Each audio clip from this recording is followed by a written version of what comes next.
How to buy SpotSquad token. So this token came under the symbol of spot. Now before we start, this is not financial advice. I'm not professional or economic expert, so before investing in any project that you find on my channel, please do your own research. And also, there is a referral code down in the description. You can get free money over some crypto with the best referral code. Simply use codes below.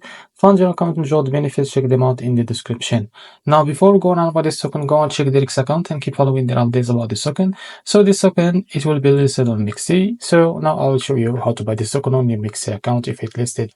Now first of all, open your MEXC account like that. So if you don't have an account on MEXC, go down description and you will be able to find the referral link and create an account on MEXC to benefit from rewards and fund your account with some USDT. After that, go to search bar and type spot like that. And you will be able to find this pair. Now click on it.